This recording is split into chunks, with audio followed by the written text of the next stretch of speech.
दोस्तों, आज के इस वीडियो के जरिए हम महाभारत के एक ऐसे पात्र के बारे में चर्चा करने जा रहे हैं जो खास होते हुए भी उस युग का एक खास व्यक्ति नहीं बन सका। गुणों से भरपूर यह पात्र वाकई राजगद्दी पर बैठने योग्य था, लेकिन इसके अतीत ने इसे वह ओहदा हासिल ना होने दिया। हम यहाँ महाभारत ग्रंथ में वर्णित पात्र विदुर की बात कर रहे हैं। धृतराष्ट्र एवं पांडु के भाई विदुर को ना चाहते हुए भी कभी वह अधिकार हासिल नहीं हुआ जिसके वे अधिकारी थे। उनकी यह बदकिस्मती उनके जन्म के साथ ही उनके साथ आई। महाभारत ग्रंथ के अनुसार हस्तिनापुर नरेश शांतनु और रानी सत्यवती के यहाँ विवाह के पश्चात चित्रांगद और विचित्रवीर्य नामक 2 पुत्र हुए, लेकिन पुत्रों का सुख राजा देख नहीं पाए, क्योंकि शांतनु का स्वर्गवास चित्रांगद और विचित्रवीर्य के बाल्यकाल में ही हो गया था।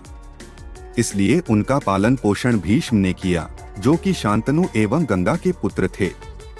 भीष्म ने अपने पिता को आखिरी श्वास तक उनके पुत्रों का ख्याल रखने का वचन दिया था। भीष्म ने यह प्रतिज्ञा ली थी कि वे कभी विवाह नहीं करेंगे और हस्तिनापुर की गद्दी पर उनके और सत्यवती के पुत्रों को ही बैठाएंगे। इसलिए वचनानुसार भीष्म ने चित्रांगद के बड़े होने पर उन्हें राजगद्दी पर बिठा दिया। लेकिन कुछ समय के बाद गंधर्वों से हुए युद्ध के दौरान राजा चित्रांगद की मृत्यु हो गई, जिसके बाद भीष्म ने उनके अनुज विचित्रवीर्य को राज्य सौंप दिया। समय आने पर वंश को आगे बढ़ाने के लिए भीष्म विचित्रवीर्य के विवाह का विचार बनाने लगे। कहते हैं उन्हीं दिनों काशीराज की 3 कन्याओं अंबा, अंबिका और अंबालिका का स्वयंवर होने वाला था। उनके स्वयंवर में जाकर अकेले ही भीष्म ने वहां आए समस्त राजाओं को परास्त कर दिया और तीनों कन्याओं का हरण करके हस्तिनापुर ले आए। राज्य में लाने के बाद जब उन्हें यह ज्ञात हुआ कि अंबा राजा शाल्व को पसंद करती हैं और उन्हीं से विवाह करना चाहती हैं, तो उन्होंने अंबा को राजा शाल्व के पास भिजवा दिया और अंबिका और अंबालिका का विवाह विचित्रवीर्य के साथ करवा दिया। भीष्म ने अपना कर्तव्य तो पूरा किया, लेकिन कुछ दिन के बाद ही अंबा वापस लौट आई। उसने बताया कि राजा शाल्व ने उसे अपनाने से मना कर दिया है। इसलिए उसने भीष्म से उनके साथ विवाह करने के लिए निवेदन किया, क्योंकि वही उसे स्वयंवर से लेकर आए थे। लेकिन प्रतिज्ञा में बंधे भीष्म ने ऐसा करने से मना कर दिया, जिसके बाद अंबा रुष्ट होकर परशुराम के पास गई और उनसे अपनी व्यथा सुनाकर सहायता मांगी। अंबा के निवेदन पर परशुराम भीष्म के पास अंबा के साथ शादी करने का प्रस्ताव लेकर आए, लेकिन भीष्म ना माने। अंत में दोनों वीरों में भयानक युद्ध छिड़ गया, लेकिन ऐसा कोई ना था जो किसी दूसरे पर भारी पड़ सके, क्योंकि दोनों ही धुरंधर योद्धा थे। इसलिए दोनों के युद्ध को खत्म करने के लिए देवताओं ने हस्तक्षेप किया और युद्ध को बंद करवा दिया। अंबा निराश होकर वन में तपस्या करने चली गई। इसी बीच विचित्रवीर्य अपनी दोनों रानियों के साथ भोगविलास में रत हो गए, किंतु दोनों ही रानियों से उनकी कोई संतान नहीं हुई और वे क्षय रोग से पीड़ित होकर मृत्यु को प्राप्त हो गए। अब पूरे महल में उदासी का मातम था। कुल के पुत्रों की अनुपस्थिति में वंशज को आगे कौन बढ़ाएगा। इस पर माता सत्यवती ने भीष्म से भी निवेदन किया कि वो ही दोनों रानियों से पुत्र प्राप्त करें, लेकिन भीष्म ने अपनी प्रतिज्ञा भंग न करना ही सही समझा। अब माता सत्यवती को कोई अन्य विकल्प प्राप्त नहीं हो रहा था, परंतु तभी उन्हें अपने पुत्र वेदव्यास का स्मरण हो आया। स्मरण करते ही वेदव्यास वहां उपस्थित हो गए।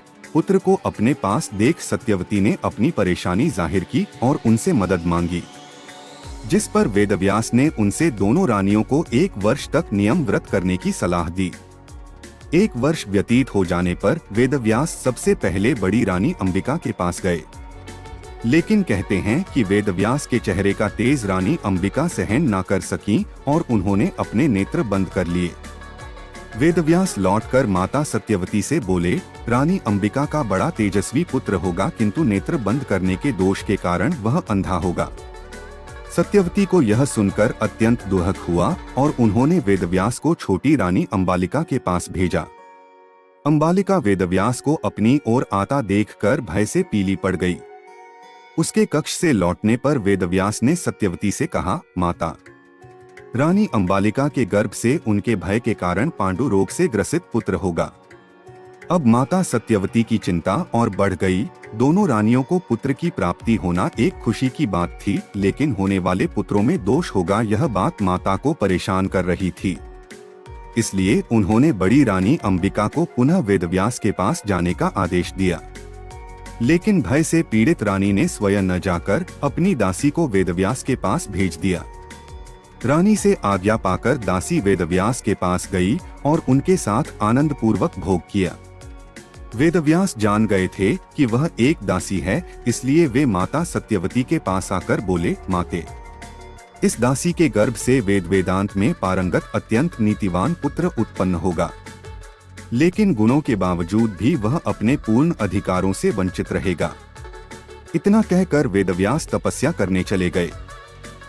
वेदव्यास के वचनों के अनुसार समय आने पर अंबिका के गर्भ से नेत्रहीन धृतराष्ट्र, अंबालिका के गर्भ से पांडु रोग से पीड़ित पांडु तथा दासी के गर्भ से धर्मात्मा विदुर का जन्म हुआ। अपनी प्रतिज्ञा पर अटल रहे भीष्म ने इन तीनों पुत्रों के लालन पोषण में कोई कमी न रखी। बड़े होने पर भीष्म ने पांडु को राजगद्दी सौंप दी, क्योंकि नेत्रहीन होने के कारण वे धृतराष्ट्र को राजा नहीं बना सकते थे, और विदुर एक दासी के पुत्र थे, इसलिए वे भी राजा बनने के अधिकार से वंचित ही रहे। लेकिन अपनी सूझबूझ तथा समझदारी के दम पर उन्हें हस्तिनापुर का प्रधानमंत्री बनाया गया। ऐसा माना जाता है कि पांडु को राज्य सौंपने के पीछे विदुर के फैसले का भी साथ था, जिसका विरोध धृतराष्ट्र ने किया था, क्योंकि ज्येष्ठ पुत्र के साथ पर अनुज को राज्य की गद्दी सौंप देना धृतराष्ट्र को कभी भी गवारा न था। लेकिन तब वे अपने नेत्रहीन होने के कारण कुछ कर भी नहीं सकते थे। लेकिन राजा पांडु की मृत्यु के बाद राज्य की गद्दी उन तक वापस लौट ही आई। राजा धृतराष्ट्र को रानी गांधारी से कौरव और पांडु को कुंती एवं माद्री द्वारा देवों के आह्वान से 5 पांडवों की प्राप्ति हुई। पांडु की मृत्यु के पश्चात कुंती अपने पुत्रों को लेकर हस्तिनापुर लौट आईं, जहां उनके लालन पोषण एवं विद्या की जिम्मेदारी भीष्म ने ली। लेकिन कौरव एवं पांडवों के बीच हमेशा ही अनबन रही, जिसका परिणाम यह हुआ कि उन्होंने पांडवों की पत्नी द्रौपदी की इज्जत को भरी सभा में तार-तार करने की कोशिश की। विदुर ने कौरवों के इस अत्याचार का विरोध भी किया, लेकिन किसी ने उनकी एक ना सुनी। जब कौरव पांडवों में बहस का मुद्दा युद्ध तक पहुंच गया, तब श्री कृष्ण हस्तिनापुर आए ताकि दोनों गुटों में सुलह करा सके। उनके आने की खबर कौरवों में ज्येष्ठ दुर्योधन को मिल गई थी, इसलिए उसने उनके रहने के इंतजाम एक अच्छे स्थान पर करा दिए। लेकिन श्री कृष्ण ने उस स्थान पर जाने से साफ मना कर दिया और कहा कि वे विदुर एवं उनके परिवार के साथ रहना पसंद करेंगे। उस समय तो दुर्योधन कुछ नहीं बोला, लेकिन अगली ही सुबह भरी सभा में उसने विदुर को दुश्मनों का साथ देने के लिए जिम्मेदार ठहराया। केवल इतना ही नहीं, साथ ही विदुर एक दासी का पुत्र है और उसका अतीत क्या है, इस सब पर भी उंगली उठाई, जिससे क्रोधित होकर विदुर ने उससे कहा कि यदि वह उस पर विश्वास ही नहीं करता तो वह यह युद्ध लड़ना ही नहीं चाहते। तत्पश्चात विदुर ने सबके सामने सभा में ही अपना हथियार तोड़ दिया। ऐसा माना जाता है कि श्री कृष्ण जानते थे कि दुर्योधन कुछ ऐसा ही करेगा, इसलिए उन्होंने स्वयं विदुर के यहाँ रहने का फैसला किया था, क्योंकि यदि विदुर कौरवों की ओर से युद्ध का हिस्सा बन जाते तो पांडवों को हारने से कोई रोक नहीं सकता था, क्योंकि विदुर के पास एक ऐसा हथियार था जो अर्जुन के गांडीव से भी कई गुना शक्तिशाली था। कहते हैं कि युद्ध के दौरान क्रोधित होकर दुर्योधन ने श्री कृष्ण के सामने एक चेतावनी रखी थी। उसने कहा कि वह जब चाहे विदुर को हुक्म देकर युद्ध लड़ने के लिए तैयार कर सकता है। लेकिन तभी श्री कृष्ण ने कहा कि यदि विदुर द्वारा वचन तोड़कर युद्ध में आने का फैसला लिया गया तो वह भी उसे दिया हुआ अपना वचन भूल जाएंगे, जिसके अनुसार श्री कृष्ण ने केवल पांडवों का सारथी बनने का फैसला किया था, क्योंकि यदि वे स्वयं हथियार उठाते तो यह युद्ध कुछ ही पलों में समाप्त हो जाता और पांडव खुद ही विजेता घोषित हो जाते। इसलिए ना चाहते हुए भी कभी भी दुर्योधन ने विदुर को युद्ध का हिस्सा बनने के लिए उत्तेजित नहीं किया। दोस्तों, वीडियो अगर पसंद आई हो तो सब्सक्राइब, लाइक्स और शेयर करना ना भूले।